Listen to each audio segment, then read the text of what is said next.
Salam alaikum wa rahmatullahi wa barakatuh tout le monde. Est-ce que vous m'entendez? Wa alaykoum salam, oui, oui, oui. Super. Salam alaikum Idriss. Merci, Mourad. Alaykoum salam. Alors, excusez-moi pour ces 9 minutes de retard. C'est simplement la connexion qui était un peu lente. Comme j'ai préparé quelques documents comme la semaine dernière. J'espère que tout va marcher convenablement. Si vous m'entendez pas trop, si c'est un peu lent, n'hésitez pas à me le dire, hein, je changerai de matériel. Allez, c'est parti. أعوذ بالله من الشيطان الرجيم بسم الله الرحمن الرحيم قل هو الله أحد الله الصمد لم يلد ولم يولد ولم يكن له كفوا أحد صدق الله العظيم الحمد لله رب العالمين اللهم صل وسلم على نبينا محمد السلام عليكم ورحمة الله وبركاته tout le monde. On se retrouve cette semaine après notre cours un petit peu long. La semaine dernière, on avait fini un peu tard. Cette semaine, pareil, on va essayer de finir à 21h30, 21h40, 21h30 déjà, ça serait bien, pour rattraper déjà notre heure ratée de la dernière fois. Et on poursuit sur Jérusalem. Comme je vous avais dit, on était un petit peu en retard sur ce sujet-là, et j'ai essayé d'avancer. On avait commencé la semaine dernière, j'avais de dire, le Jérusalem musulman, avec le prophète, son ascension, et on avait terminé avec la fondation si vous vous rappelez, du dôme du rocher.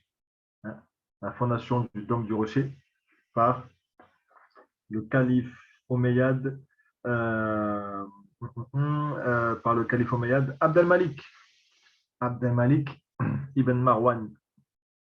Hein, et on avait dit que le dôme du rocher, c'était la première œuvre architecturale islamique, hein, donc de l'histoire de l'islam.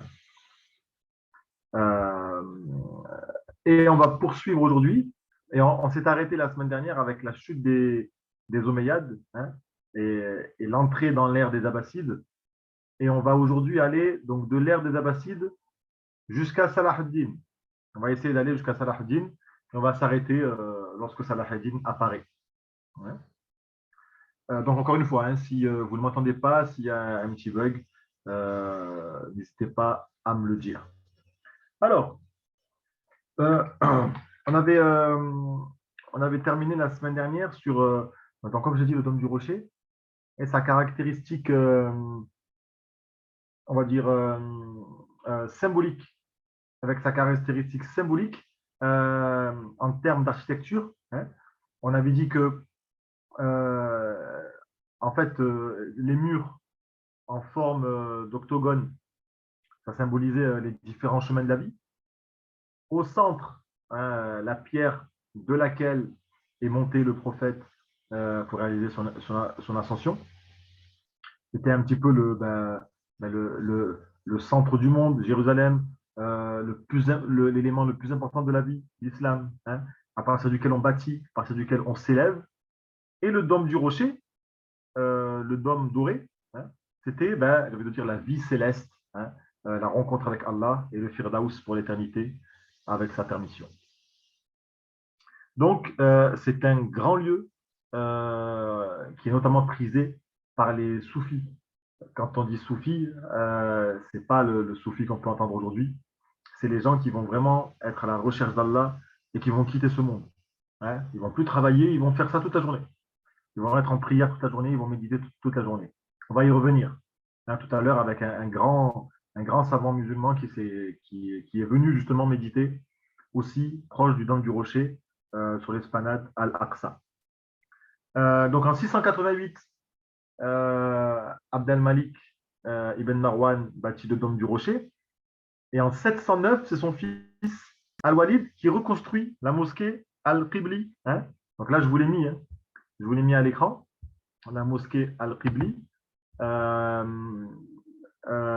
Et en fait, Al-Walid, il a reconstruit.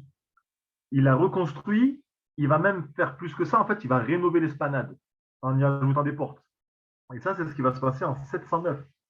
En 709, et en fait, c'est Al-Walid, l'Omeyyade, qui va vraiment faire de cette ville, Jérusalem, une ville impériale. On va vraiment sentir que c'est l'une des villes les plus importantes de l'Empire. Hein. Alors, on se rappelle que Omar, lorsqu'il avait construit la mosquée Al-Kribli, parce que c'est lui qui a construit la première fois cette mosquée-là, elle était en bois. Hein. Il avait construit de la manière la plus simple. Hein. Ça correspondait à l'esprit d'Omar. Et lui, il va la reconstruire, mais de belle manière. Hein. Il va y ajouter des, euh, comment dire, des piliers en marbre, voilà, hein, des piliers en marbre, des tapis persans. Hein. Il va vraiment la rénover de la meilleure des manières. Hein. Euh, juste après Al-Walid, qui décède, son frère s'appelle Suleiman. Son frère s'appelle Suleiman, et là, on a plein d'imagination, puisqu'il y a eu un prophète qui vivait à Jérusalem, sur l'esplanade al-Aqsa, justement. Hein. Il y avait son palais sur l'esplanade al-Aqsa. Et ce nouveau calife omeyyade, qui est le frère d'Al-Walid, celui qui a rénové la mosquée al-Qibli, Suleiman, qui devient le calife des musulmans, en 715, il a certaines idées. Il aime beaucoup Jérusalem. Et il se voit bien faire passer la capitale des Omeyyades, faire passer la capitale des musulmans de Damas vers Jérusalem. Ça, c'est vraiment son rêve. Hein.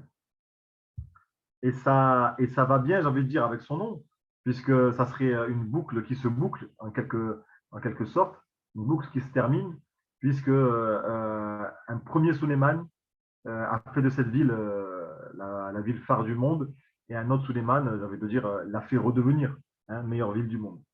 Et finalement, il abandonne ce projet-là, hein, Suleiman, le calife omeyyade, il abandonne ce projet-là parce que Jérusalem, en termes d'accès, hein, pour y accéder, c'est assez difficile. Elle est un peu sur une colline, là, sur des collines, pour y accéder, c'est pas facile. Et une capitale, elle doit être justement facile d'accès. Hein. Et aussi, il abandonne ce projet-là parce qu'à son époque, elle est encore trop chrétienne. Il y a encore trop de chrétiens et il se méfie de Byzance, de Constantinople, qui pourrait vouloir conquérir la ville et en ayant principalement dans sa ville, dans sa capitale, des chrétiens, c'est-à-dire des gens qui sont avec l'ennemi, ben, c'est se tirer une balle dans le pied. Et donc, il abandonne ce projet-là, il abandonne le projet de faire de l'Empire omeyyade, de l'Empire musulman, ou plutôt de faire de Jérusalem, pardon, la capitale de l'Empire omeyyade, de l'Empire musulman. Et donc, il reste à Damas. Euh, et donc, ce qu'on avait dit la dernière fois aussi, c'est que les Omeyyades, ils aimaient beaucoup Jérusalem. Pour les Omeyyades, Jérusalem, c'était leur jardin. Hein. Leur capitale était Damas, d'accord, mais Jérusalem, c'était vraiment une ville qu'ils affectionnaient tout particulièrement. Il a rénové constamment. Il s'y rendait régulièrement. Hein. Donc, ils avaient un grand amour pour cette ville. En 746, Marwan II, hein, et lui, il va vivre la fin de la dynastie omeyyade. Hein. Marwan II, l'un des derniers califes, et même le dernier calife des Omeyyades, lui, il fait détruire les murs de la ville. Il fait détruire les murs de la ville pour dissuader les manifestants, hein, pour leur casser le moral et pour les convaincre d'arrêter de manifester et de se plaindre surtout. Par la suite, il y a un tremblement de terre. Hein, il y a souvent eu des tremblements de terre dans cette ville.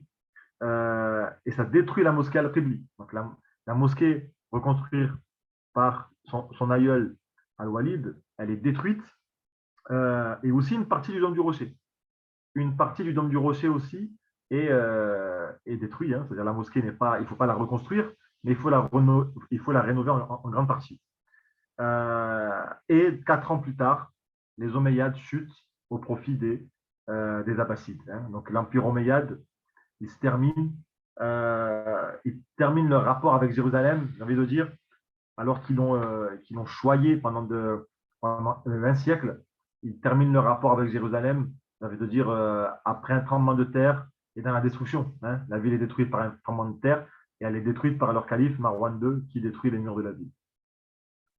En 750, les Omeyyades chute, comme on l'a dit, et c'est les Abbassides. C'est les Abbassides qui prennent le pouvoir. N'hésitez pas à me couper hein, si vous voulez prendre la parole, n'hésitez surtout pas. En 750, c'est les Omeyyades. C'est les Abbassides, pardon, excusez-moi. C'est les Abbassides qui prennent le pouvoir au détriment des Omeyyades. Et là, les Abbassides, ils n'ont pas la même proximité avec Jérusalem que les Omeyyades. Les Abbassides, eux, est-ce que quelqu'un sait leur capitale? Où est-ce qu'ils vont fonder leur capitale, les Abbassides? D'ailleurs, ça va être une ville nouvelle. Hein. C'est une ville qui n'existait pas, qu'ils vont fonder eux-mêmes à partir de zéro. Alors, les Omeyyades, c'est Damas. Le prophète, c'était Médine. Hein. Les Omeyyades, c'est Damas. Et les Ottomans, après, par la suite, ça sera Istanbul. Mais les Abbassides, ce sera quelle ville? C'est pas Bagdad? Bagdad, absolument. Idriss, hein. Ce sera Bagdad qui vont construire à partir de zéro.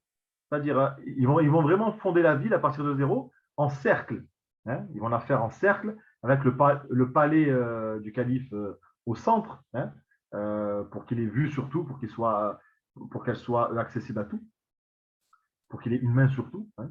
Et en fait, ils vont se concentrer sur la fondation de cette ville. Ils vont se concentrer sur la fondation de cette nouvelle capitale, qui sera extraordinaire. Hein. Bagdad, ça sera vraiment une ville extraordinaire à cette époque-là. Et vous savez, il y a une petite anecdote qui montre, j'ai envie de dire, l'éloignement par les Abbassides de Jérusalem, ou le manque d'amour pour cette ville. C'est pas qu'il a rejeté, attention, hein. Les Abbassides, ils avaient beaucoup de respect pour Jérusalem, mais beaucoup moins que les Omeyyades. Vous en avez un exemple? En 757, on avait pris l'habitude, les Omeyyades, ils avaient pris l'habitude, lors des départs pour le Hajj, notamment de partir de Jérusalem. Hein, pour vraiment ne pas éviter cette ville, pour rajouter du saint au saint, hein, et pour faire, en fait, au bout du compte, toutes les villes saintes, hein, dans le pèlerinage à la Mecque. Et en 757, lorsque le calife Al-Mansour passe justement à Jérusalem, les notables de Jérusalem, ils lui demandent de restaurer la mosquée Al-Qibli, qui est justement en mauvais état après le tremblement de terre. Hein. Et vous savez ce qu'il répond? Il répond en fait, prenez l'or du dôme du rocher, fondez l'or, et avec l'argent, rénovez la mosquée Al-Qibli. Moi, je ne vous donnerai rien. Donc là, les notables, ils sont assez étonnés. Hein. Ils comprennent que, justement, hein, le traitement de la part des Abbassides pour Jérusalem ne sera pas le même que celui des Omeyyades. Et donc, voilà, ils ont besoin d'argent là pour fonder leur ville, leur nouvelle capitale, à Bagdad, qui sera d'ailleurs très, très réussie. Finalement, la mosquée Al-Qibli, elle sera rénovée. Elle sera rénovée plusieurs années plus tard, en 775, par le calife Al-Mahdi. Hein, et il va agrandir justement la mosquée. Il va y placer dessus un dôme majestueux. Là, on en voit un là. C'est certainement pas le même hein, par rapport à l'époque. Hein. Mais voilà, il y place un dôme. Et en fait, comment il fait pour payer? Il demande à tous les gouverneurs de l'Empire musulman de mettre la main à la pâte, de donner un petit peu d'argent à travers une bonne idée, c'est que Al-Quds, en fait, c'est la ville de tout le monde. Hein. C'est le lieu saint de tout le monde, donc c'est à tout le monde de participer. Hein. C'est à tout le monde de participer. Et subhanallah, la ville, même si elle est plus comme à l'époque des Omeyyades, une ville chérie, sous les Abbassides quand même, alhamdoulilah, il y a de très belles choses qui se font. Hein. Et c'est là qu'on voit apparaître un certain engouement soufi, hein, dont je vous parlais il y a quelques minutes, je vous en reparlerai encore plus tard. Il y a un engouement soufi qui apparaît à Al-Quds, sur l'esplanade justement d'Al-Aqsa. Et en fait, justement, pour eux, alors je répète, hein, quand je dis soufi, ce n'est pas ceux qui vont danser, ceux qui vont chanter, ce n'est pas des éléments qu'on peut voir aujourd'hui. Mais c'est vraiment des gens qui vont quitter ce monde, qui ne vont pas travailler, par exemple. Ils vont quitter ce monde pour vraiment méditer. Prière toute la journée, zikr toute la journée, Coran toute la journée, études toute la journée. Hein. C'est vraiment ça. Et ils dorment dehors, ils dorment dans des petites chambres, ils mangent ce qu'on leur donne. Hein. Ils quittent vraiment ce monde. Hein. Ils divorcent avec cette vie, comme on dit. Hein. Et pour eux, cette ville, Jérusalem, et en particulier l'esplanade Al-Aqsa, c'est un passage entre deux mondes, comme on l'a vu avec le prophète. Hein. De ce monde-là, de cette dunya-là, il a pu monter vers les sept cieux. Hein. Et donc, c'est vrai, cette ville, pour eux, c'est la jonction des deux mondes. Donc, c'est la ville parfaite pour méditer. Hein. Ah oui, et justement, leur présence, elle va en quelque sorte enrichir l'esplanade Al-Aqsa, l'esplanade Al-Aqsa, oui.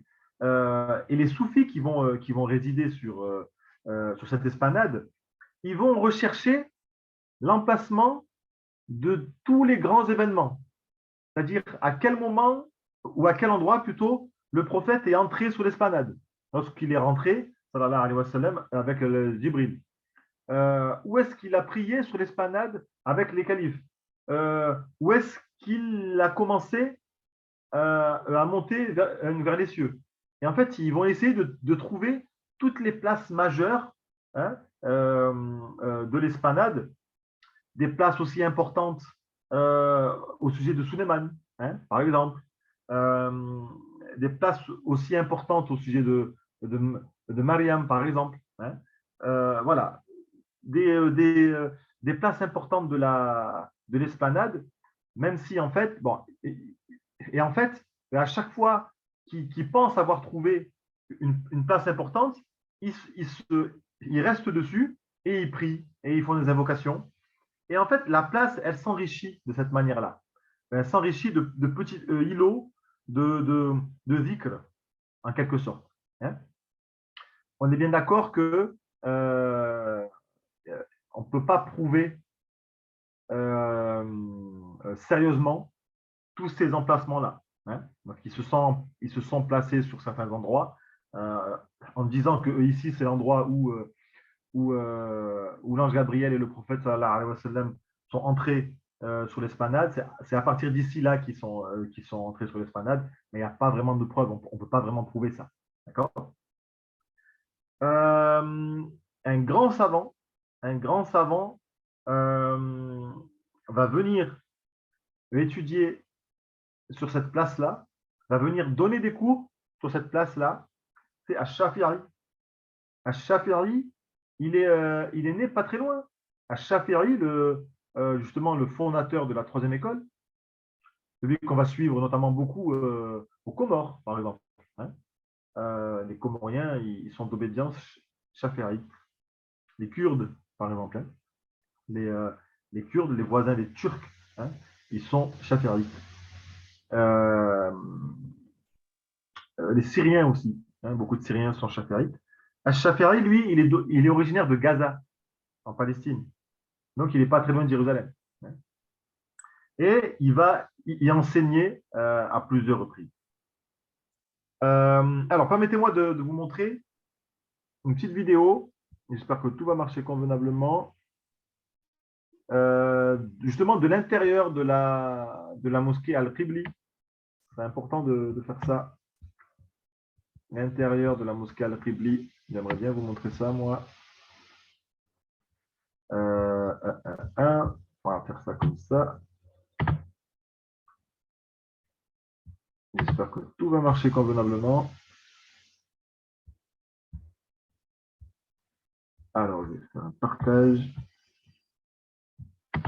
Nouveau partage.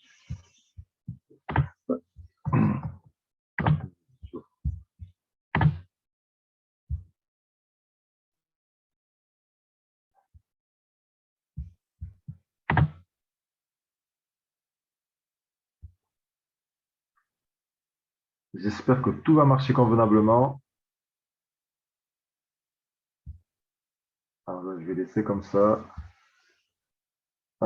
Une seconde. Hein. Visiblement, mon ordinateur est un petit peu lent. Si ça rame trop, j'enlèverai. N'hésitez pas à me dire dans le chat hein, si ça ne marche pas. Allez, c'est parti.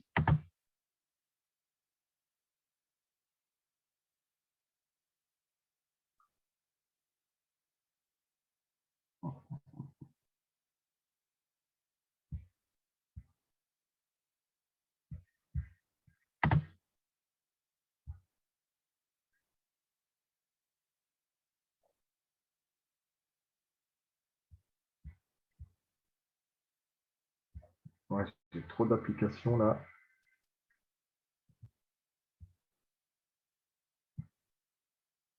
Allez, ça va marcher.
ساق أنت باق اسقيني كأسا زلالا كلما ناديت يا رب قال يا عبدي أنا الله صلاة الله تغشى دائما في كل حالة وصلاة الله تغشى دائما في كل حالة تبلغ الهادي المشفع.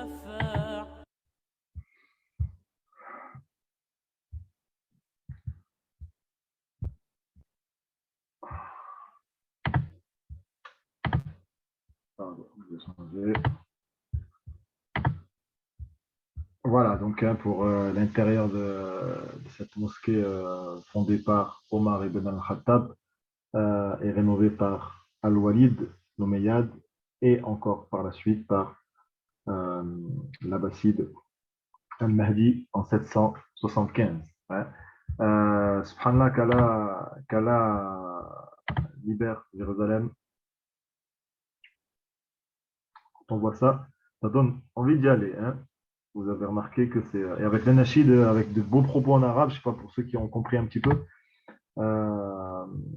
c'était assez beau. Subhanallah. Qu'Allah libère cette ville des tyrans. En 800, à partir de 800, vous savez, il y a une alliance. À partir de 800, à partir de l'an 800, les Abbassides s'allient. Les Abbassides, ils vont s'allier avec Charlemagne. Hein. Je ne sais pas si vous vous rappelez, mais les Abbassides, ils détestent les Omeyyades. Ils leur ont pris le pouvoir justement, mais il y a des Omeyyades qui ont réussi à garder le pouvoir et à refonder un califat. C'est où, d'après vous? Est-ce que vous vous rappelez un petit peu? On en avait parlé les années précédentes. Les Omeyyades, en fait, ils vont chuter en Orient, mais ils vont refonder un califat ailleurs sur terre. Ça sera où, d'après vous?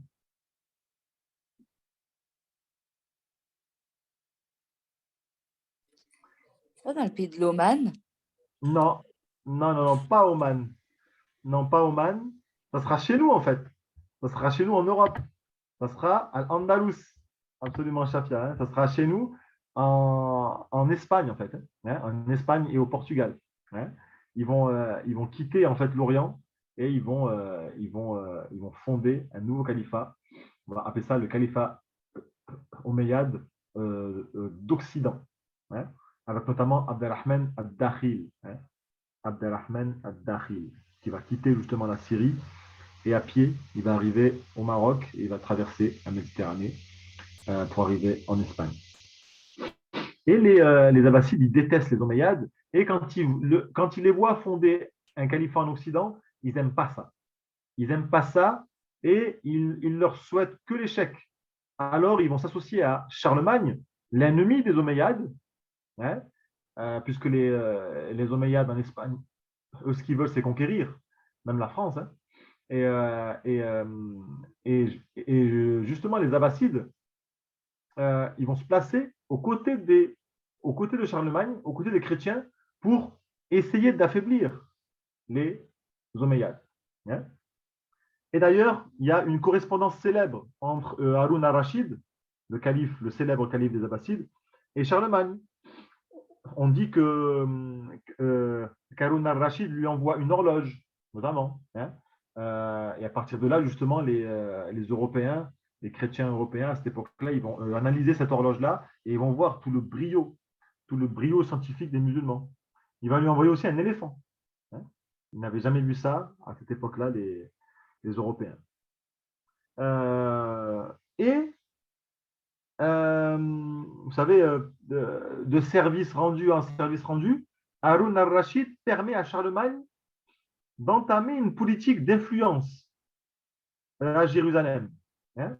Charlemagne va commencer à financer, hein, à financer des choses à Jérusalem, comme des bibliothèques, comme un hôpital, un monastère, une église. Hein, il va les construire lui-même. Et donc, il y a un lien fort qui naît entre les chrétiens européens et Jérusalem, entre Charlemagne en particulier et Jérusalem. Hein. Oui, absolument, Warda, le clepsydre, pardon, hein, l'horloge hein, qu'avait envoyé Harun al-Rachid à Charlemagne. Et donc, cette correspondance-là, elle va lier Charlemagne avec la ville sainte de Jérusalem. Et là, c'est une première graine semée.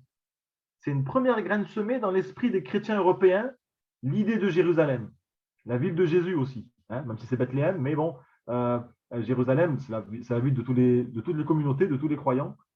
Et ils vont avoir un amour aussi pour cette ville-là. Charlemagne, il va les éduquer à aimer cette ville. Ça aura de grandes conséquences par la suite, vous allez voir. On va terminer le cours justement sur cet élément-là.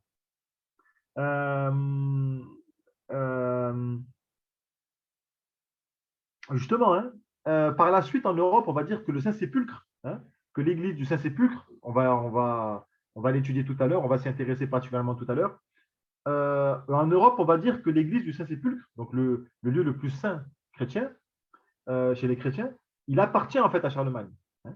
Et donc, les Européens chrétiens, ils vont se dire, bah, si les musulmans dirigent la ville alors que cette église appartient à Charlemagne, on doit la récupérer. Hein. Et je vous en reparlerai tout à l'heure. Vous savez, à cette époque-là, on appelait la ville Beit el-Maqdis. Hein. On appelait la ville Beit el-Maqdis car, subhanallah, par rapport au hadith du prophète, hein, aux paroles du prophète. Hein. Et à cette époque-là, le calife al-Ma'moun, il frappe des pièces, hein, il fait frapper des pièces et il y inscrit justement, il fait honneur à la ville sur des pièces et il a nomme sur ces pièces-là Al-Quds. Et c'est la première fois qu'on voit la ville être surnommée comme ça, Al-Quds. Parce qu'avant, on l'a surnommé comme le prophète l'a nommé, Beit al-Maqdis. Et en fait, donc, depuis ces nouvelles pièces de monnaie, frappées par Al-Ma'moun, le calife abbasside, la nomination d'Al-Quds va naître, hein, et va se répandre de plus en plus, hein, à partir de 832. Beit al-Maqdis et Al-Quds, c'est pareil, hein, parce que dans Beit al-Maqdis, Maqdasa, Qadasa, pareil, dans Al-Quds, il y a aussi la racine Qadasa, la racine de la sainteté. Hein. Beit al-Maqdis, c'est la maison de la sainteté, justement, hein, et Al-Quds, c'est le saint, hein, le lieu saint. Hein. Ça revient au même. Hein. Mais voilà, les appellations changent au fil du temps. À cette époque-là, justement, avec ce lien noué entre Harun al-Rachid et Charlemagne, de nombreux chrétiens vont venir en pèlerinage à Jérusalem, des chrétiens européens.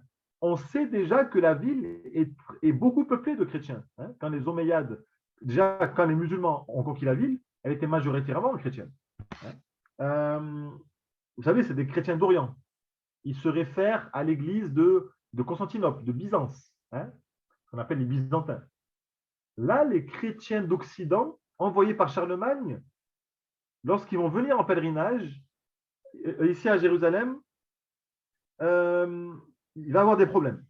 Il va avoir des problèmes, d'abord, dès 807, vis-à-vis des autres chrétiens, hein, vis-à-vis des chrétiens d'Orient.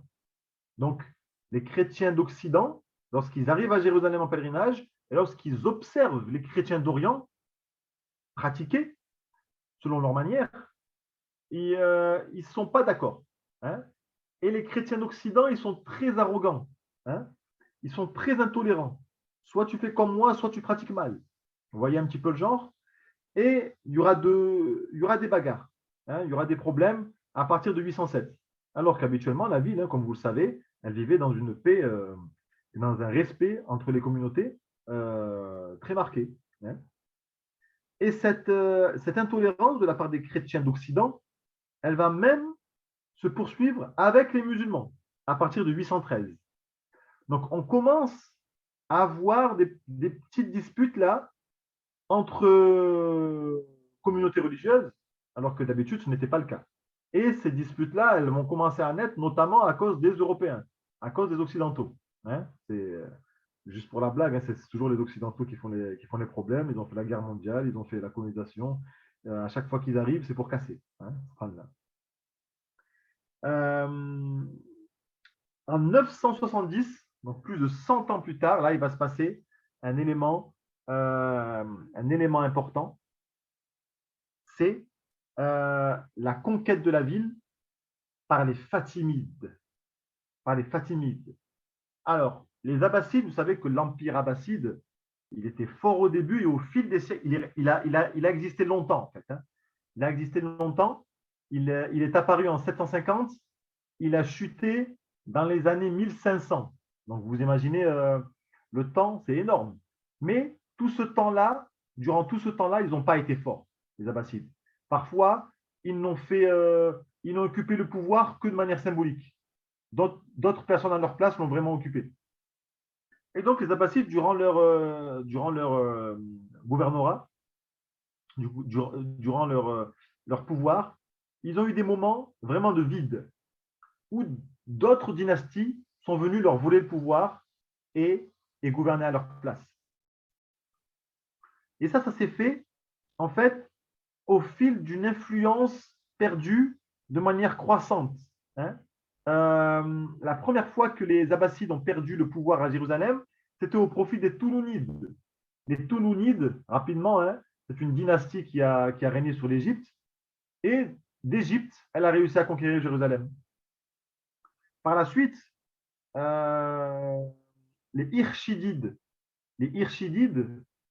ont aussi pris la place des Toulounides pour gérer Jérusalem. Et ils n'ont pas duré très longtemps, ils ont duré une trentaine d'années. Hein. Ils ont dirigé la ville pendant 30 ans. Ces deux dynasties-là, les Toulounides et les Hirshidides, c'est des dynasties d'origine turque.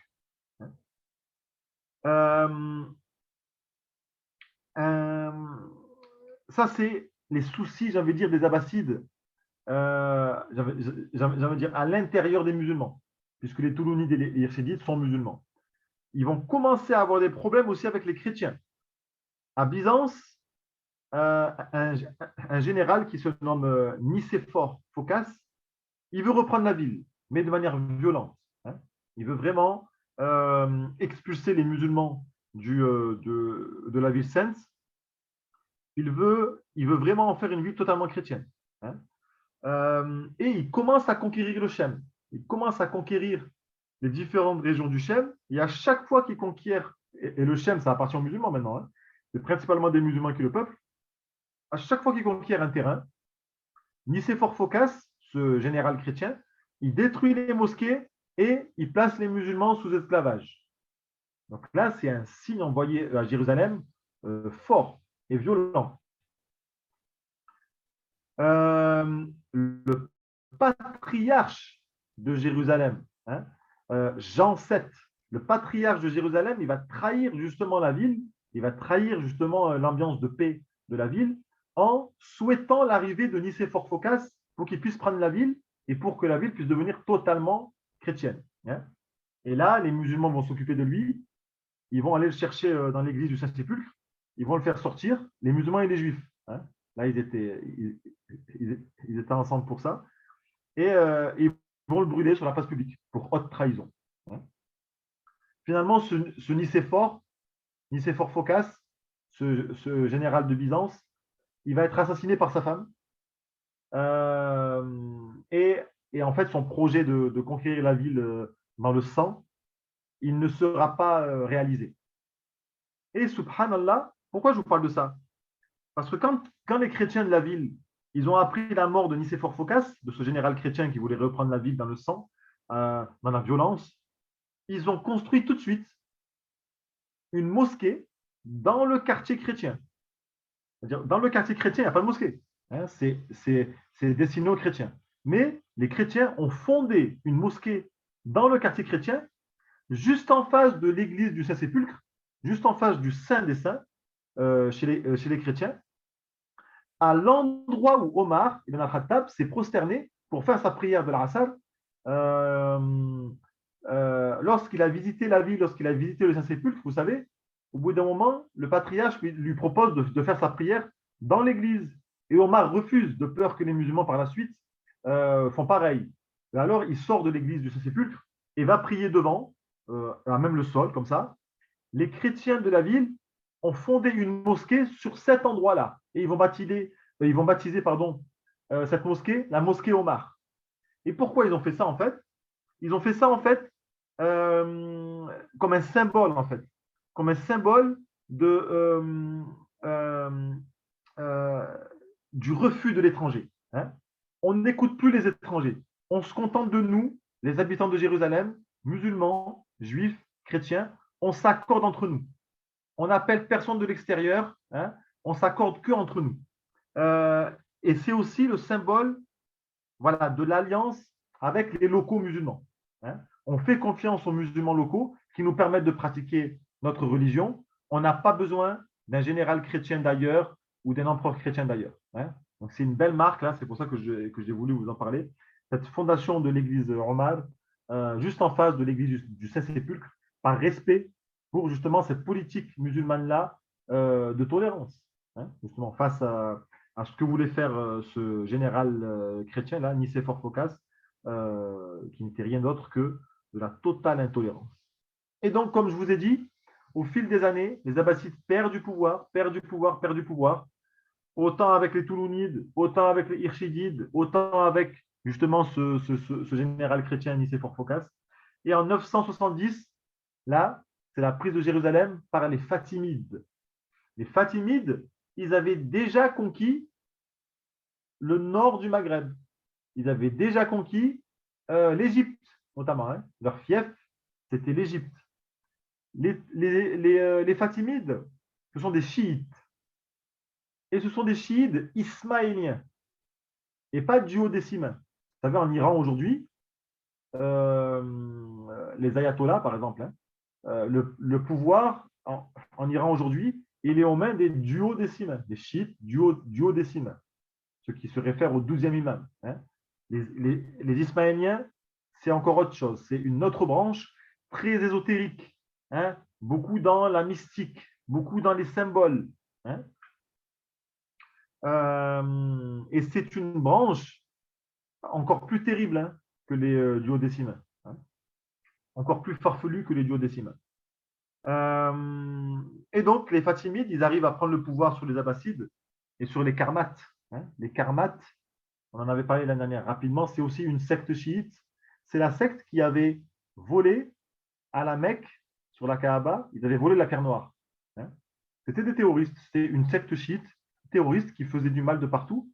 Même les Karmates ont réussi à prendre la ville de Jérusalem pendant un petit temps. Hein.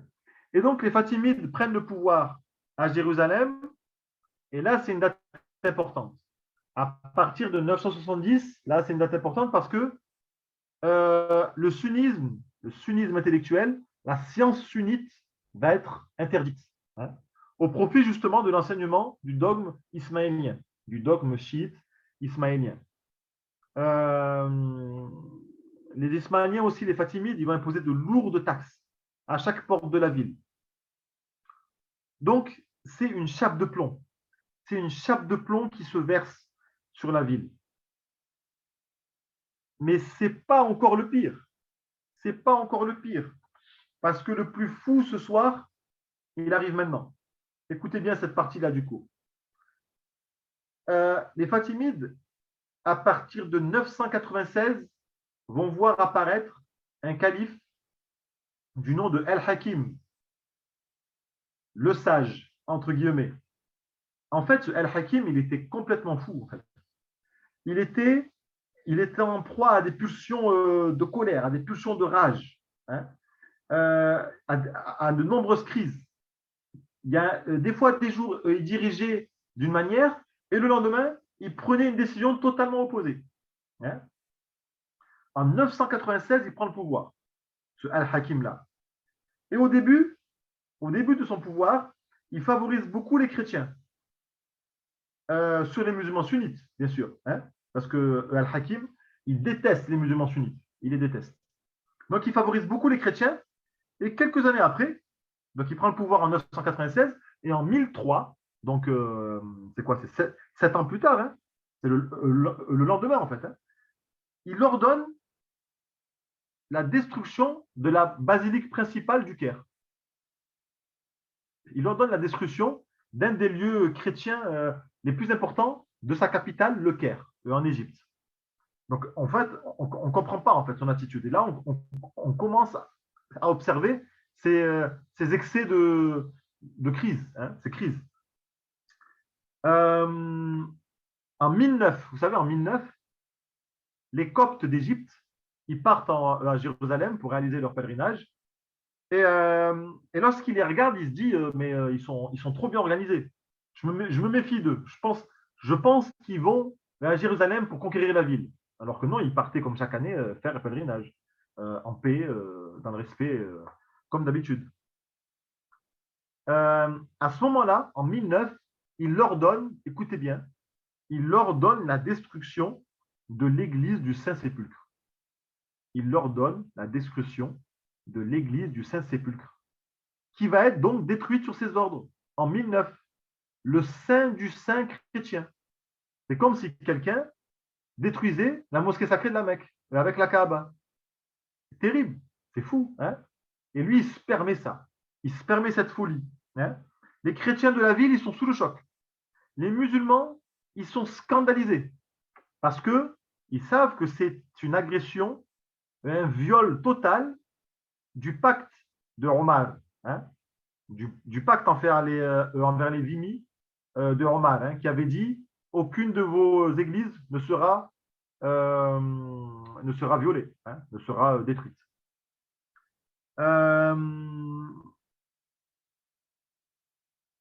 Et subhanallah, quelques années après, il se déclare Dieu sur terre.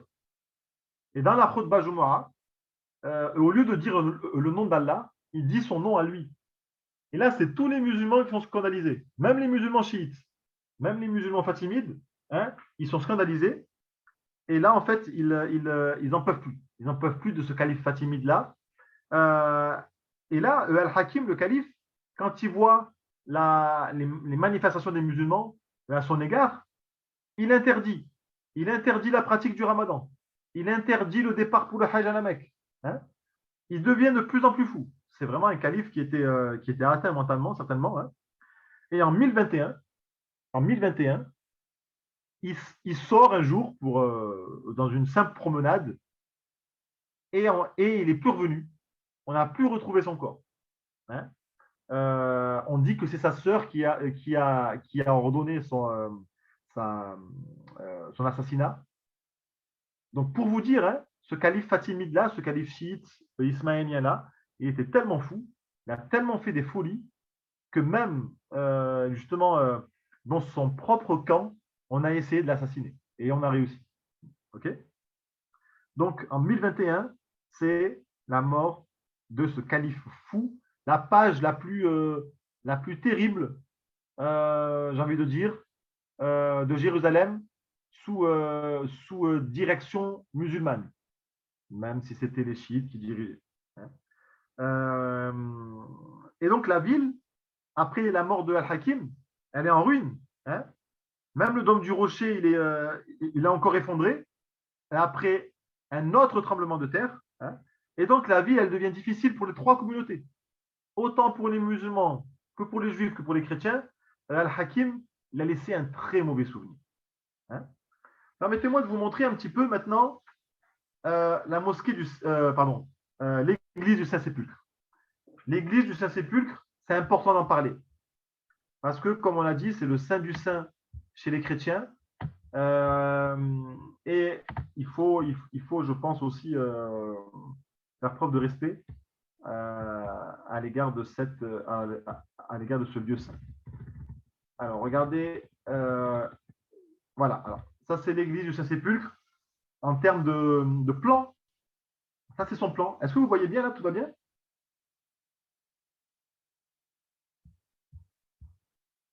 Dites-moi hein, si vous avez un peu de mal à voir ou.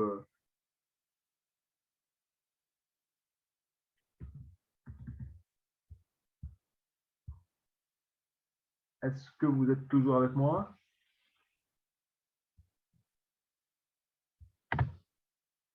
C'est juste pour voir si tout fonctionne bien. Ah, super. Génial. Parfait. Allez, merci beaucoup.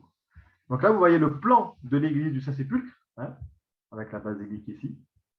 L'atrium ici, donc la sorte de cour, juste avant le lieu le plus important, et notamment la croix qui sera positionnée ici. D'accord? Et on dit que en fait, les églises chrétiennes, elles sont fondées justement sur un plan en croix, justement, hein, en référence à leur symbole. Hein. Vous voyez là, ça fait une sorte de croix. Hein. C'est un peu moins évident ici. Hein. Hein, c'est une sorte de croix, comme ça. Hein. Et là, c'est justement l'extérieur. Elle était comme ça, l'église du Saint-Sépulcre. Hein. Elle était comme ça. Et vous voyez ces dômes-là, hein, justement, ben, c'est le même dôme que le dôme du rocher. C'est-à-dire que les Omeyyades, très marqués par les Byzantins, puisqu'ils sont, ils sont allés s'installer à Damas, ils ont beaucoup recruté justement de fonctionnaires byzantins, de fonctionnaires chrétiens. Hein. Ils ont donc été marqués par ce lieu-là et ils ont donc repris notamment leur architecture. Les Ottomans, hein, les Turcs musulmans qui vont conquérir Constantinople, qui vont en faire Istanbul, ils vont faire pareil. Hein. Quand on voit une mosquée turque, très souvent, leur toit est sous forme de dôme, comme ça. Hein. Totalement différent d'une mosquée maghrébine, par exemple. Hein. Totalement différent d'une mosquée maghrébine. Alors, l'intérieur de l'église du Saint-Sépulcre, regardez un petit peu. Donc là, vous voyez, là, ce que je vous montre, ça sera l'élément central, hein, ici. Hein. Et on va voir ce qu'il y a là. Parce que là, il y a quelque chose de très important pour eux. Donc l'élément central, vous voyez, ici. Hein. Donc là, il y a une sorte de crypte dans laquelle on rentre. Hein. Vous voyez le monde. Hein. Là, c'est une autre église. Et regardez, là, on a aussi, hein, dans la chapelle de l'Ascension, donc ça, c'est un autre élément. Hein. On dit qu'ici, là, on peut voir un petit peu, là, il y a la trace de pied de Jésus, hein, qui serait passé par là. D'accord. Je voulais vous montrer aussi un petit peu une vidéo sur l'église du Saint-Sépulcre, parce que, comme je vous l'ai dit, elle est assez importante, elle est très importante, en espérant que tout marche convenablement. Allez, c'est parti. Allez. Là, il y aura des commentaires. Hein. Un peu lent, j'espère que ça va aller. N'hésitez pas à me dire si ça ne marche pas dans la discussion. Hein. Je ne mets pas le plein écran parce que je pense que ça va être encore plus lent, hein, si je mets le plein écran. Vous allez reconnaître certainement un acteur américain très très célèbre.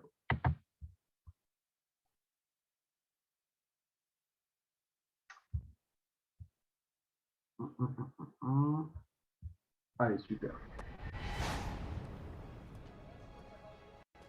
Pour une grande partie des chrétiens, l'église du Saint-Sépulcre est un lieu de pèlerinage depuis plus de 1600 ans.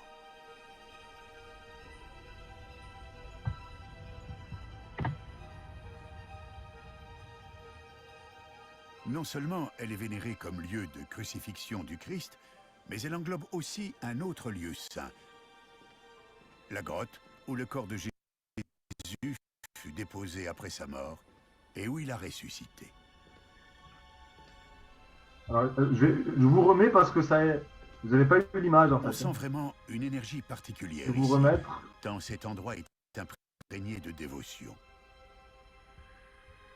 Bien que ce tombeau n'évoque en rien une tombe juive du 1er siècle,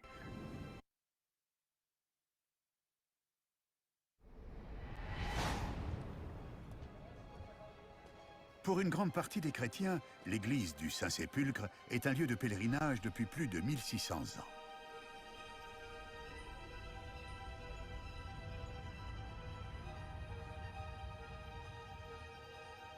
Non seulement elle est vénérée comme lieu de crucifixion du Christ, mais elle englobe aussi un autre lieu saint, la grotte où le corps de Jésus fut déposé après sa mort et où il a ressuscité.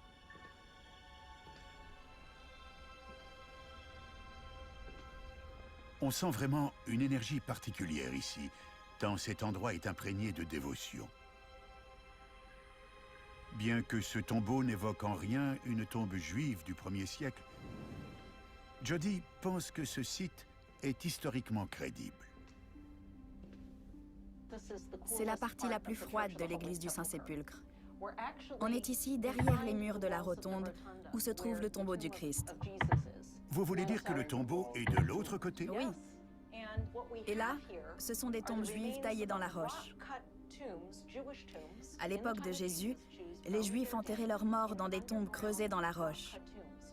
Des cavernes funéraires composées d'une ou plusieurs pièces, avec de longues niches taillées dans les parois. Et lorsqu'un membre d'une famille mourait, le corps était lavé, enveloppé dans un linceul, puis placé dans la niche dont on scellait l'ouverture. Selon les évangiles, Jésus a été crucifié et enterré à l'extérieur des murs de la ville. Comme ce que l'on a ici est clairement un cimetière juif de l'époque de Jésus, c'est la meilleure preuve archéologique que cet endroit était situé à l'extérieur des murs de la ville à l'époque de Jésus. Ce qui confirme indirectement ce qui est dit dans les évangiles.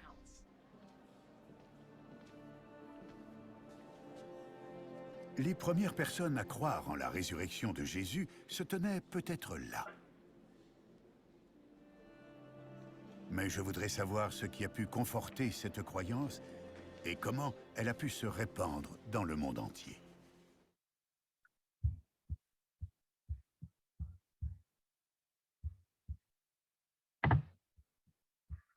Allez, très bien. Très bien pour cette vidéo. Je crois que je vais couper ça. Ça sera plus facile pour tout. Et je vais remettre la vidéo.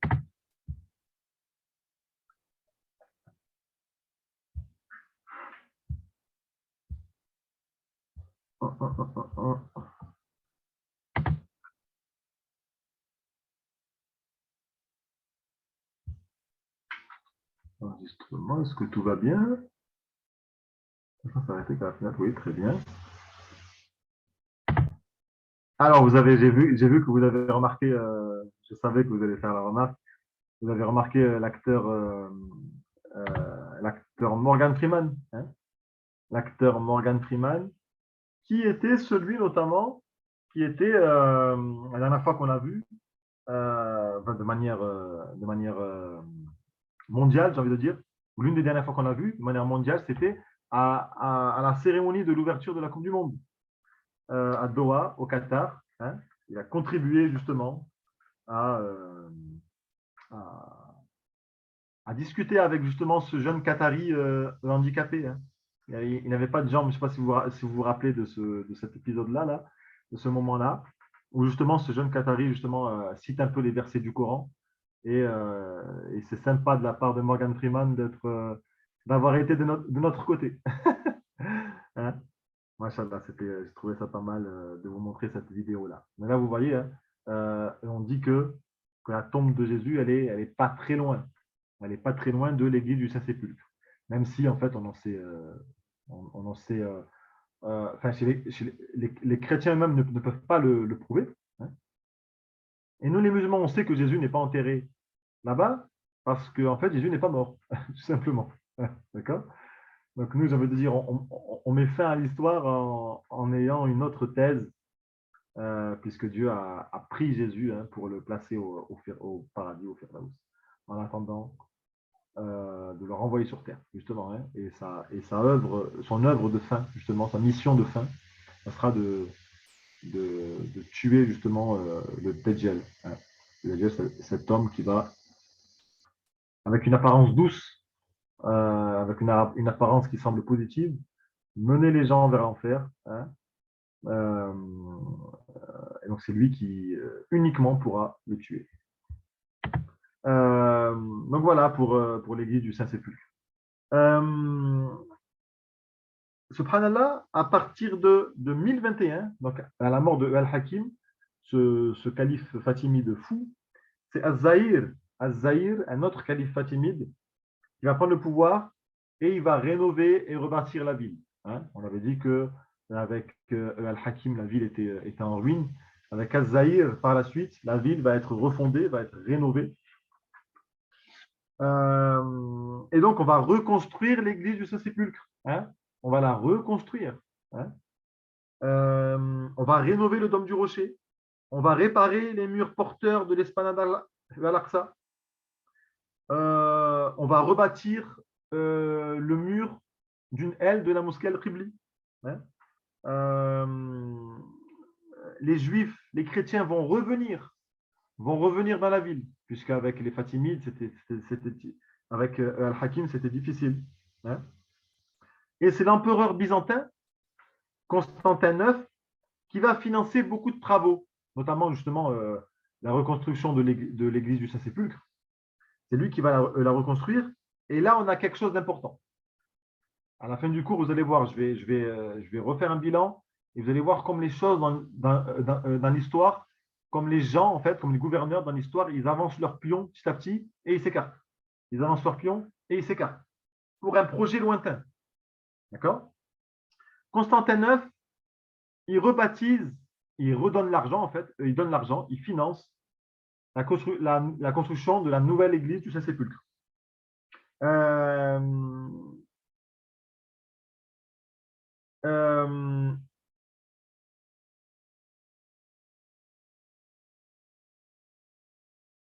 Oui, voilà, ok.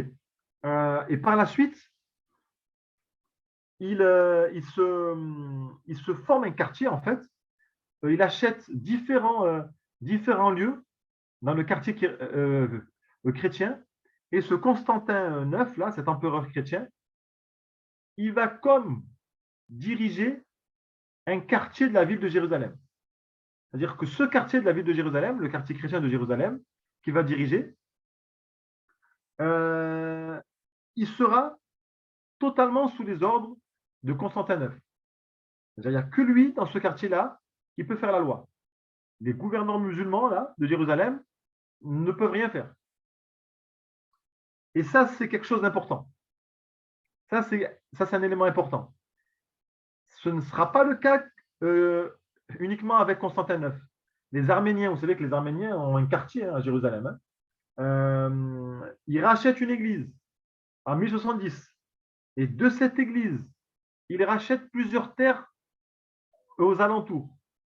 Et ils vont jusqu'à posséder un dixième de la ville.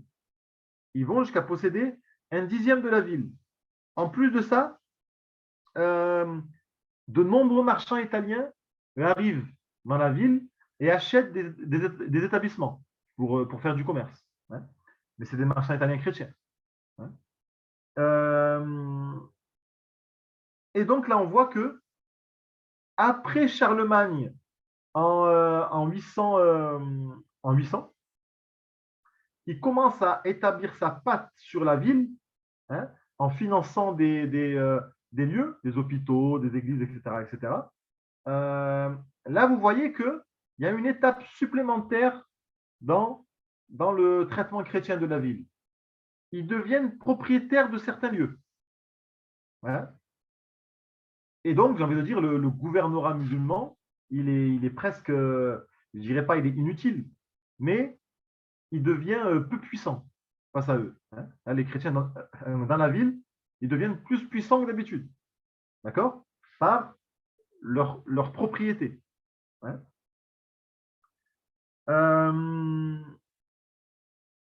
Et encore une fois, je rappelle, Charlemagne, il envoie de nombreux chrétiens en pèlerinage. Là maintenant, au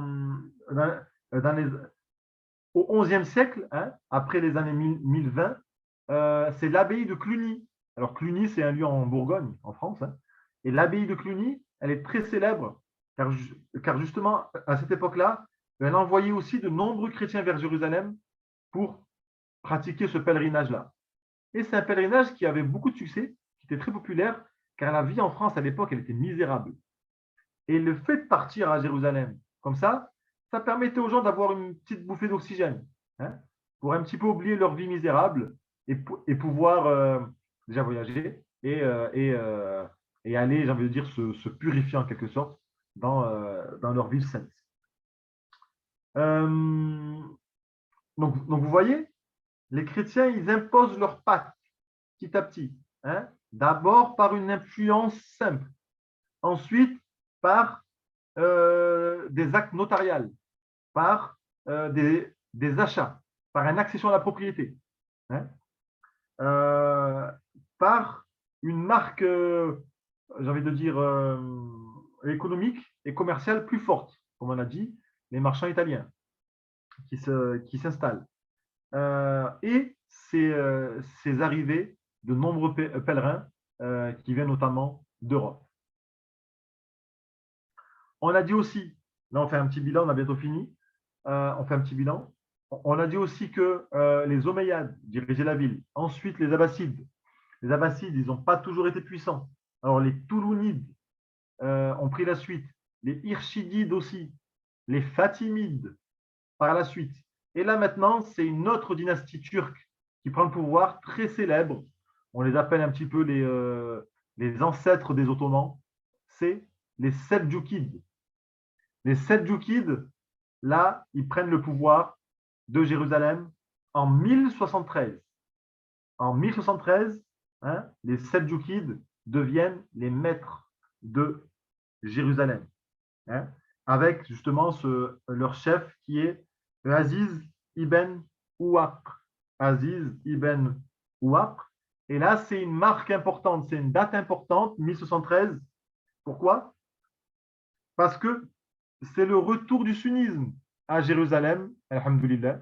On avait vu que 30 ans auparavant, en 1073, pardon, en 970, lors de l'arrivée des Fatimides dans la ville, le sunnisme était interdit, hein, pour justement prêcher le chiisme ismaélien. Et maintenant, alhamdoulilah, grâce aux Seldjoukides, hein, par le biais des Seldjoukides, en 1073, encore une fois, hein, c'est le sunnisme qui redevient l'islam officiel de la ville de Jérusalem. Alhamdulillah. Et donc, c'est la chute des chiites fatimides.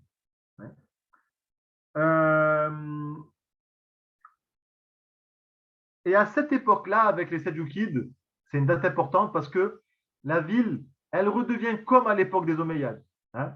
On se rappelle, quand on parlait de Jérusalem à l'époque des Omeyyades, c'était leur jardin préféré. Elle était choyée, cette ville, elle était chérie, elle était mise en valeur. Hein. Avec les Seldjoukides, ça va être pareil. Elle va être encore mise en valeur, elle va être beaucoup respectée. Et encore une fois, de nombreux sunnites vont venir dans la ville pour étudier. De nombreux soufis vont venir dans la ville pour se consacrer à Allah, à la spiritualité. Et c'est ce que je vous avais prévenu de ça il y a quelques minutes, au début du cours. Il y a pas un soufi, mais un grand savant de l'islam qui va venir résider à Jérusalem pendant plusieurs semaines, pendant plusieurs mois. C'est Abu Hamid al-Ghazali.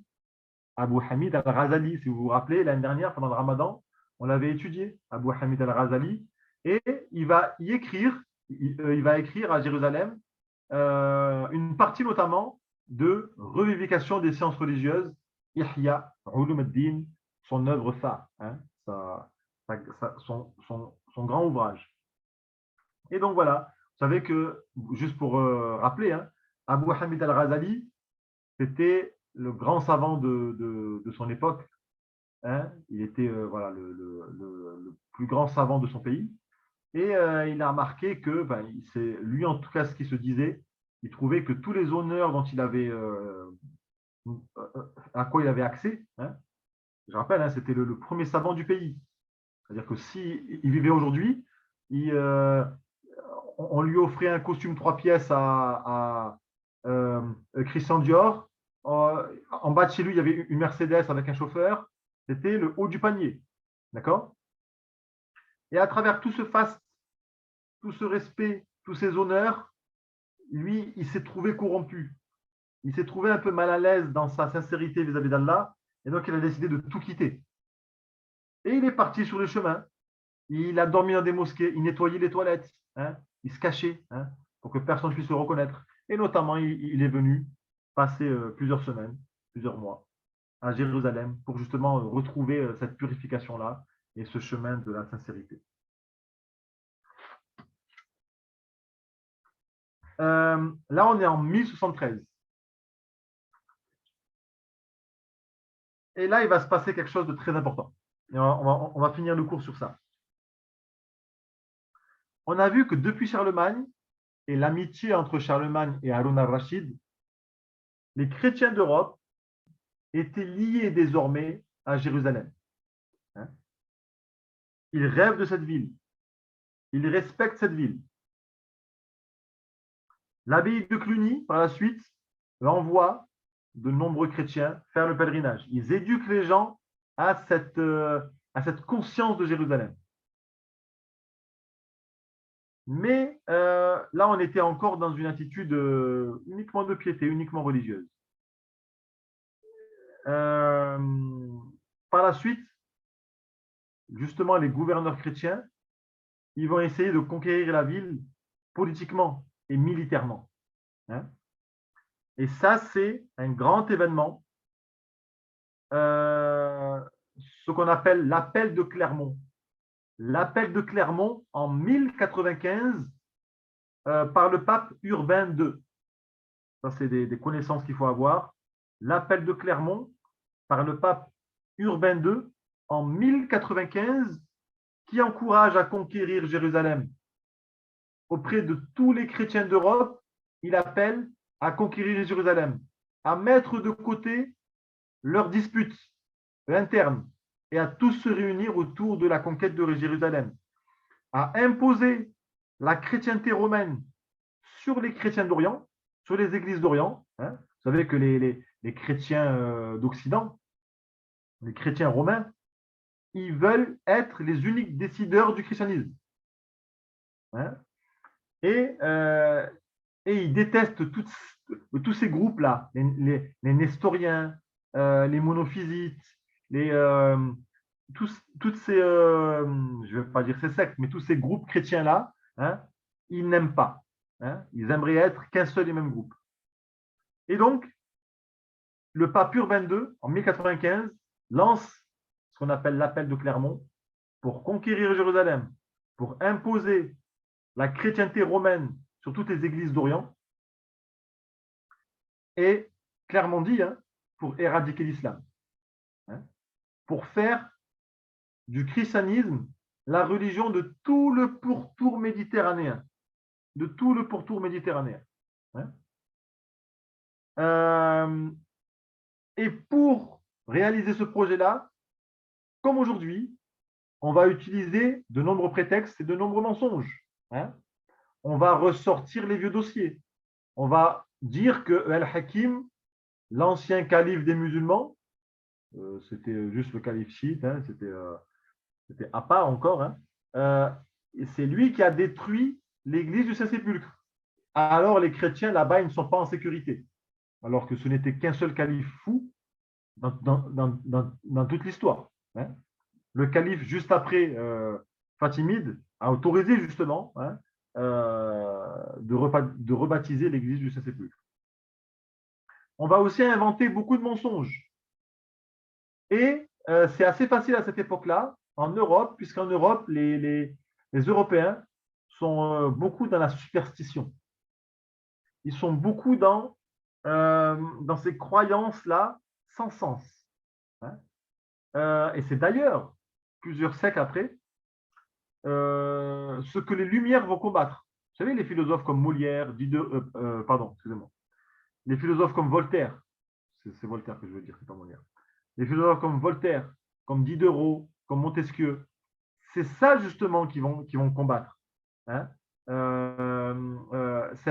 Cette superstition, notamment. Et ils vont justement répandre, les philosophes des Lumières, l'esprit critique. Critiquez ce qu'on vous apporte, critiquez ce qu'on vous dit. Mais mettez à l'épreuve ce qu'on vous propose à l'épreuve de l'expérience, justement. Hein. Et c'est par ce courant de pensée-là, justement, que la France va devenir très laïque. Hein. Et c'est pour ça aujourd'hui qu'on a une France notamment laïque. Donc, les chrétiens vont partir.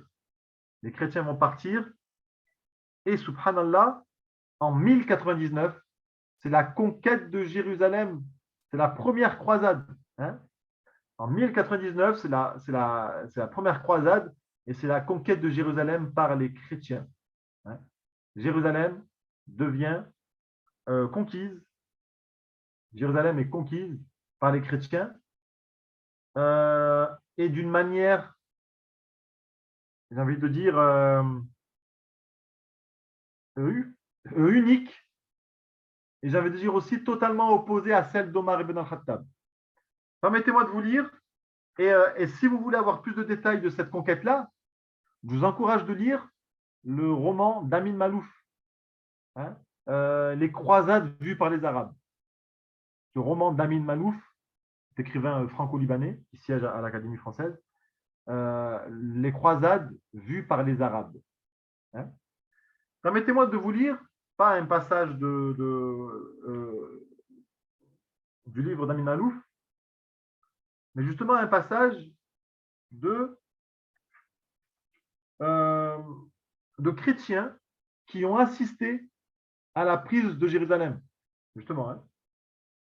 De chrétiens qui ont assisté à la prise de Jérusalem. Alors, je cherche ma page. Voilà. Alors là, je cite Guillaume de Tyr.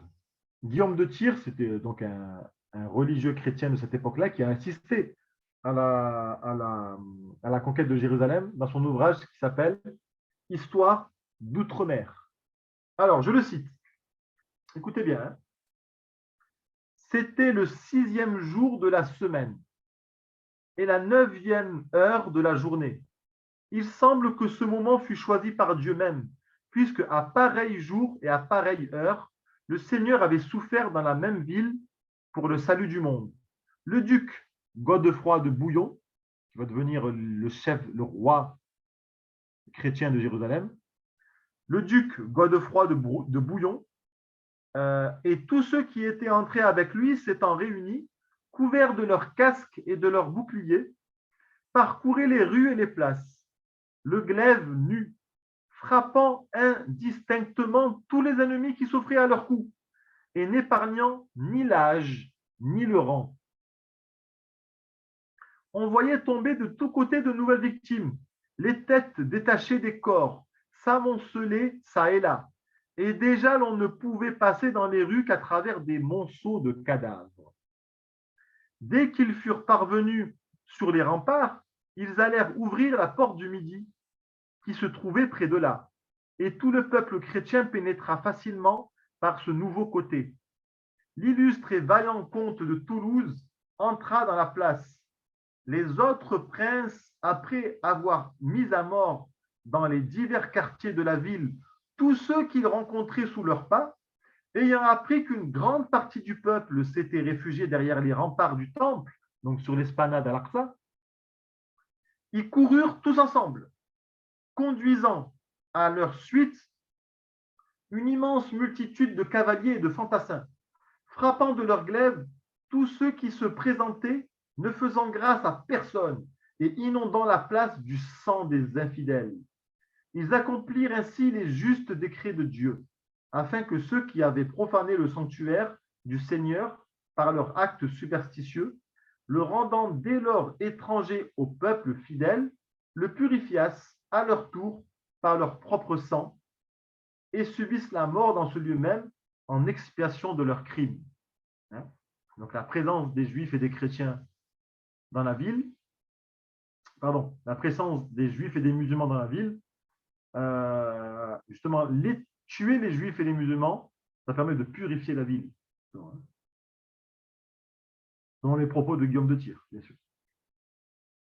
On ne pouvait voir cependant sans horreur cette multitude de morts, ces membres éparses, jonchant la terre de tous côtés, et ces flots de sang inondant la surface du sol.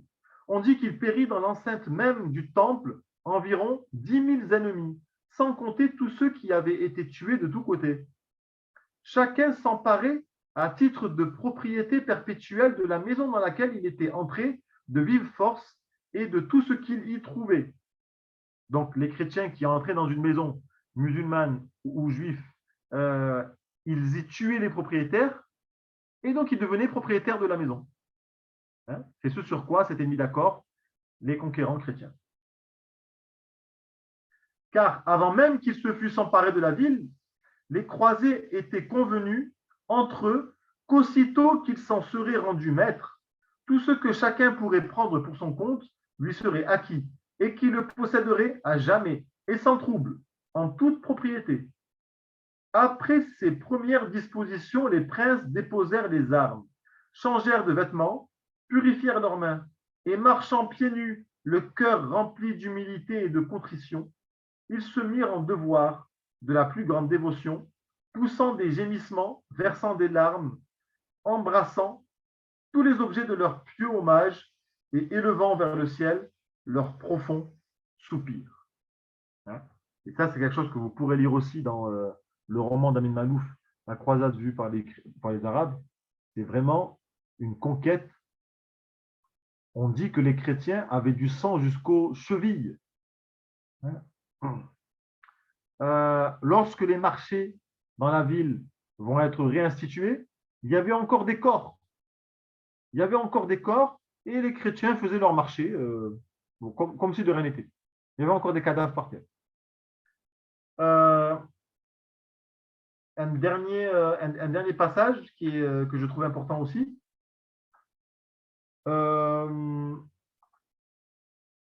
Celui-là, c'est issu de Fouché de Chartres. Fouché de Chartres. Oh, quelle épouvantable odeur il y avait autour des murs de la ville, à la fois à l'intérieur et à l'extérieur, en raison des corps en décomposition des Sarrasins. Les Sarrasins, c'est les musulmans. Que nous avons tués au moment de la prise de la ville et qui reposaient là où ils avaient été pourchassés. Ils ont brûlé les corps et certains, ils les ont laissés. Et donc, la ville était marquée par une odeur de putréfaction. Maintenant, on peut se poser la question, qu'est devenue justement, notamment, la mosquée Al-Qibli. Dans la ville, il ne restait plus que des chrétiens. Tous les musulmans, tous les juifs ont été tués. La mosquée Al-Qibli a été réquisitionnée par ce qu'on appelle l'ordre des Templiers, qui va devenir une armée de soldats très puissante, alors qu'à l'origine, leur seule fonction, c'était de protéger les chrétiens sur les chemins contre les pilleurs, contre les voleurs. Une fois arrivés à Jérusalem, cet ordre-là, l'ordre des Templiers, va devenir très puissant. Et ils vont faire de la mosquée Al-Qibli leur arsenal. Ils vont stocker dans la mosquée Al-Qibli, telle que je vous ai montré au début du cours, ils vont y stocker leurs armes. Ils vont y placer leurs chevaux. Et pour la petite anecdote, le mihrab de la mosquée Al-Qibli, c'est-à-dire là où l'imam se dirige, cette petite niche-là, dans laquelle l'imam fait la prière, ils vont s'en servir comme latrine, ils vont s'en servir comme toilette. On sait que quand Omar ibn al-Khattab est arrivé dans la ville de Jérusalem, lorsqu'il a cherché Al-Aqsa, lorsqu'il a cherché l'esplanade d'Al-Aqsa, il y a vu la déchetterie de la ville. Et ça, c'est une tradition chez les chrétiens, en tout cas à cette époque-là, d'humilier les autres croyances. On humilie les autres croyances pour montrer que c'est nous qui avons gagné. Donc à cette époque-là, ils avaient sali, je veux dire l'esplanade à Al-Aqsa en faisant la déchetterie de la ville, à l'époque d'Héraclius. Et 300 ans, 400 ans plus tard, ils font pareil avec la mosquée Al-Qibli en faisant un simple arsenal et pour le mihrab, des toilettes.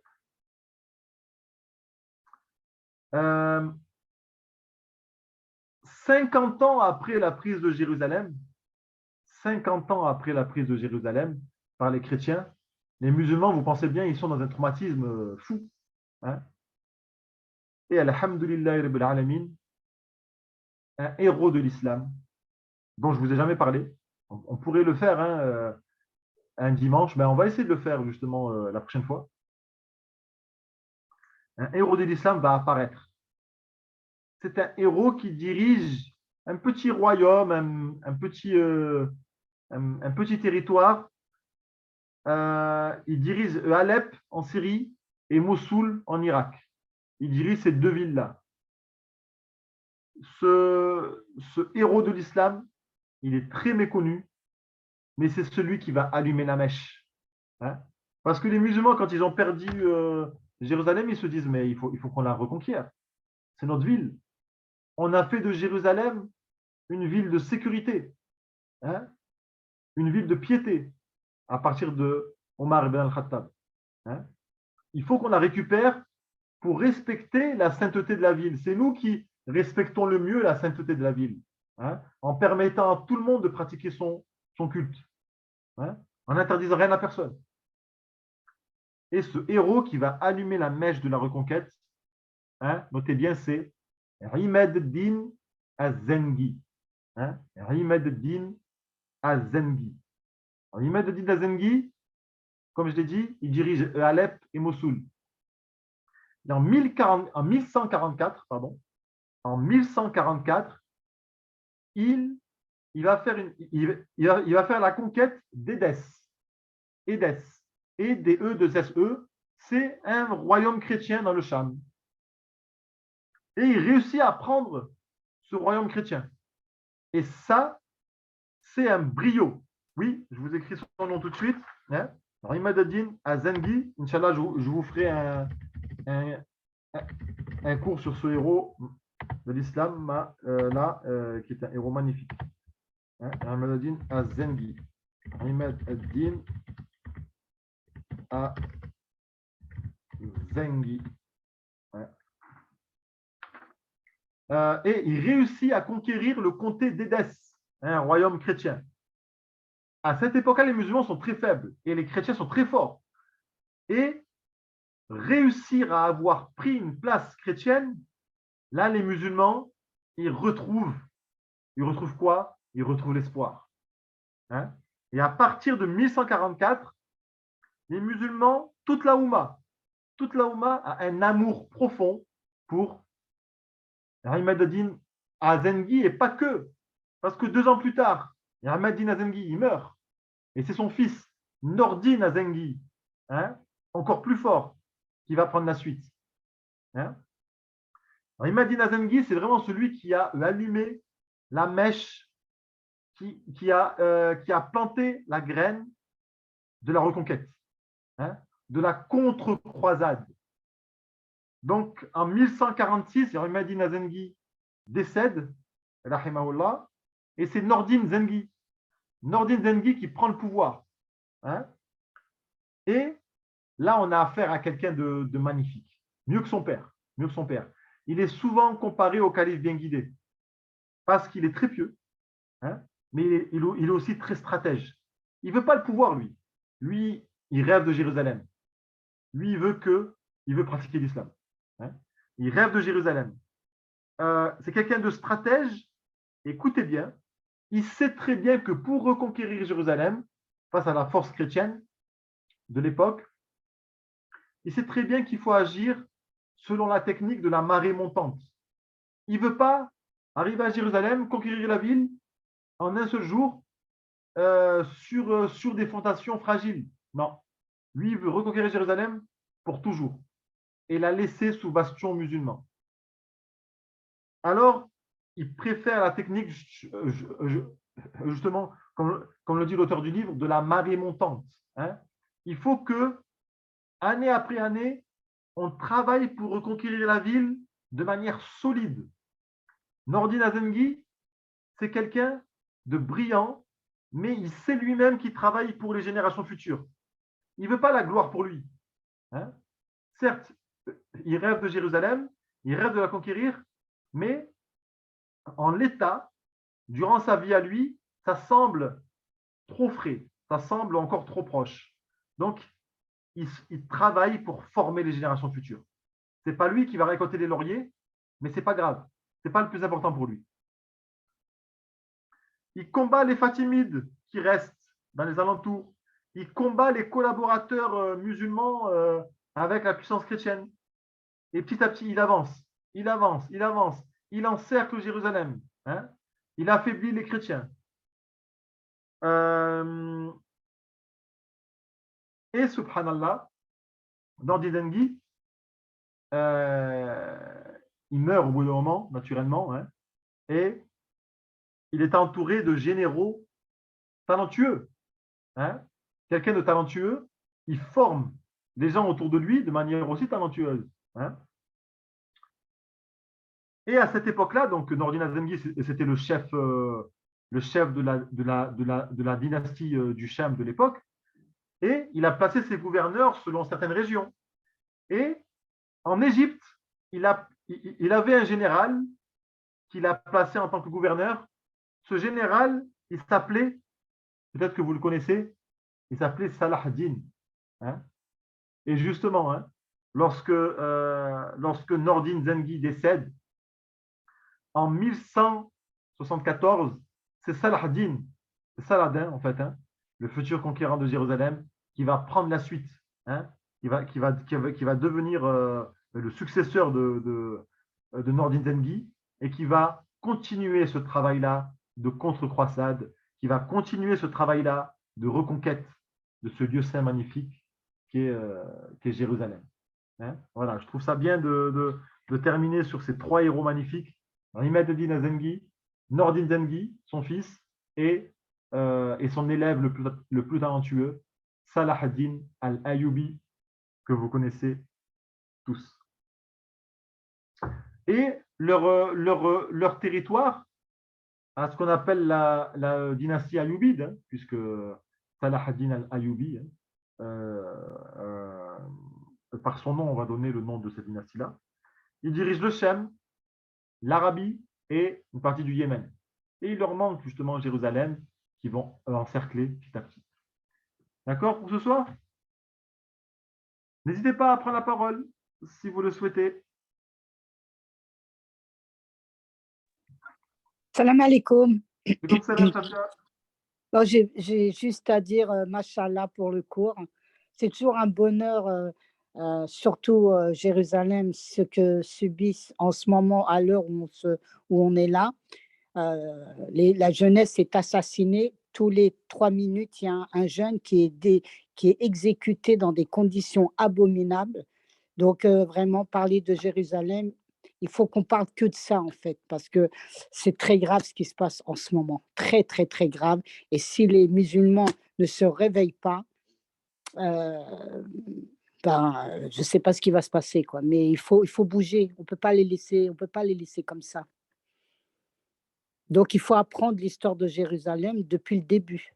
C'est le premier pas, Shafia, absolument. Voilà, exactement. C'est le premier pas pour, Inch'Allah. Inch'Allah, faire quelque chose de concret.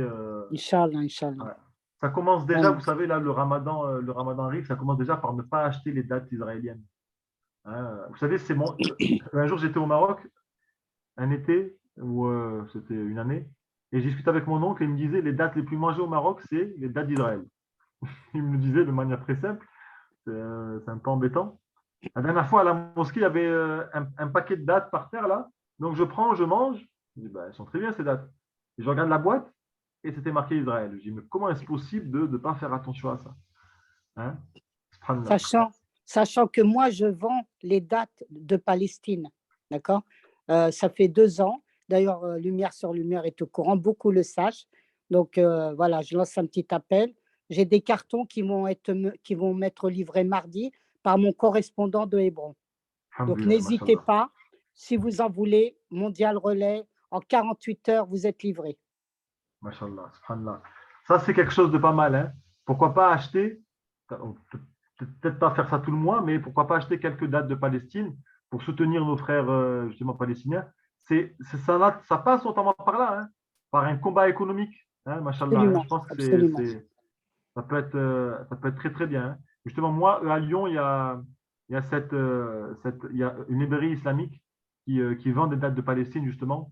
Alors, bien sûr, c'est un peu plus cher, mais on le fait pour Allah, on le fait pour soutenir cette cause-là qui est éminente. Et vous savez, notre travail, si on verra qu'il est une réussite si on conquiert Jérusalem. Hein. C'est ça notre indicateur. Si on réussit à reprendre Jérusalem, ben c'est on aura tous bien travaillé. Autant dans le secret qu'en public, autant de manière individuelle qu'en groupe. Hein. Donc voilà, exactement, ça passe déjà par l'étude de Jérusalem. Et vous savez, être scandalisé par ce qui se passe à Jérusalem, ce n'est pas fini. Hein. Parce que quand on va faire les chapitres récents de l'histoire de Jérusalem, la fondation d'Israël euh, et tout ce qui s'est passé sur l'esplanade d'Al-Aqsa, notamment par certains ministres israéliens, là, on va sentir encore plus cette douleur-là. Hein. Le meilleur arrive, j'ai envie de dire, hein, dans l'étude de ce livre. Hein. Si on ne finit pas cette année, on finira l'année prochaine, ce n'est pas grave. Hein. Mais voilà, en tout cas, ça a été une très bonne idée que vous m'avez proposée que d'étudier Jérusalem, qu'Allah vous récompense. Et qu'Allah accueille. Amin, amin, amin, amin, amin. Bon, pour faire court, mon correspondant ne les vend pas cher. 1 kilo, 10 €. Mashallah. Mashallah. Alors venez me voir tous. Les cartons, ils arrivent. Inch'Allah. Inch'Allah, Inch'Allah, Inch'Allah. On va essayer de dire ça à Salih aussi, peut-être qu'il peut répondre un message encore plus conséquent, Inch'Allah. Inch'Allah, Inch'Allah, Inch'Allah, Inch'Allah. WhatsApp, Inch'Allah. D'accord, tout le monde? Allez, on va se quitter. Alors, juste pour terminer, vous savez que durant le mois de Sha'ban, c'est la dernière semaine de Sha'ban, c'est la dernière semaine de Sha'ban que nous allons vivre. Et après, par la suite, ce sera le début du Ramadan, Inch'Allah. Pendant le mois de Sha'ban, le prophète, il jeûnait beaucoup. Beaucoup, beaucoup, beaucoup, beaucoup, beaucoup.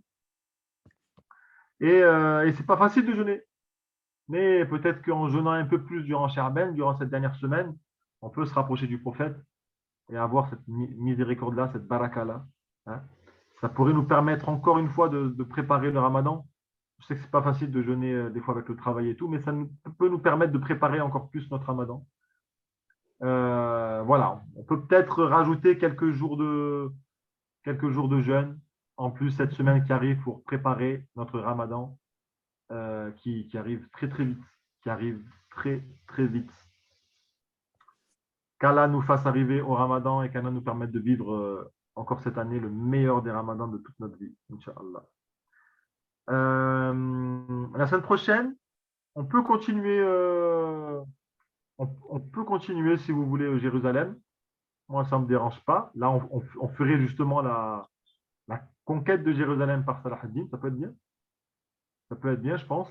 Et ça sera le dernier cours d'histoire de l'islam hors Ramadan, parce qu'après, pendant le Ramadan, comme vous le savez, on fera 4 compagnons, un compagnon par vendredi soir. Et donc, on va laisser de côté pendant 4 semaines notre programme habituel. D'accord? On va laisser de côté notre programme habituel. OK? Allez, on se quitte, Inch'Allah, avec des doigts. La ilaha illallah, Allahumma salli wa sallim ala nabiyyina Muhammad, la hawla wa la quwwata illa billahi al-wahid. Ya al-hayyul qayyum, nastaghfirullah, alladhi la ilaha illa huwa al-hayyul qayyum wa natubu ilayhi. ربنا آتنا في الدنيا حسنة وفي الآخرة حسنة وقنا عذاب النار ربنا هب لنا من أزواجنا وذريتنا قرة أعين واجعلنا للمتقين إماما رب زدنا علما اللهم فقرنا في الدين اللهم ثبتنا واجعلنا هديا مهديا اللهم اهدنا وسددنا اللهم أسألك الهدى والسداد اللهم مقلب القلوب ثبت قلوبنا على دينك اللهم إنا نعوذ بك من الهم والحزن ونعوذ بك من العجز والكسال ونعوذ بك من الجبن والبخل ونعوذ بك من غلبة الدين وقهر الرجال. Ya Rab, accorde-nous les meilleures des intentions. Accorde-nous les meilleures des intentions. Accorde-nous les meilleures des intentions. Ya Rab, utilise-nous pour répandre ton message. Utilise-nous pour répandre ton message. Utilise-nous pour répandre ton message. Ya Rab, utilise-nous pour contribuer à la reprise de Jérusalem. Utilise-nous pour contribuer à la reprise de Jérusalem. Utilise-nous pour contribuer à la reprise de Jérusalem. Ya Rab, libère cette ville des tyrans. Libère cette ville de l'injustice. Ya Rab, libère Jérusalem, notre ville. Ya Rab, Ya Rab, pardonne à nos pères et mères. Accorde ta miséricorde à nos pères et mères. Fais-nous parvenir au mois du Ramadan. Fais-nous parvenir au mois du Ramadan. Fais-nous parvenir au mois du Ramadan. Purifié. Et purifie-nous encore durant ce mois-là. نستغفر الله الذي لا إله إلا هو الحي القيوم ونتوب إليه اللهم صل وسلم على نبينا محمد لا إله إلا الله سبحان ربك رب العزة عما يصفون والسلام على المرسلين والحمد لله رب العالمين الفاتح السلام عليكم ورحمة الله وبركاته. وعليكم السلام ورحمة الله وبركاته. Merci. Machallah. Alaykoum salam, bonne soirée à tous, bonne semaine et beau courage et à bientôt, Inch'Allah. Merci, Shafia. Salam alaikum. Merci, Shafia. Oh, j'attends vos commandes. Hein. Idriss, n'oublie pas, tu m'as promis. Ouais, je t'avais promis, ouais. Exact. Bonne soirée à tous. Bonne soirée à tous. Salam alaikum. Alaykoum salam.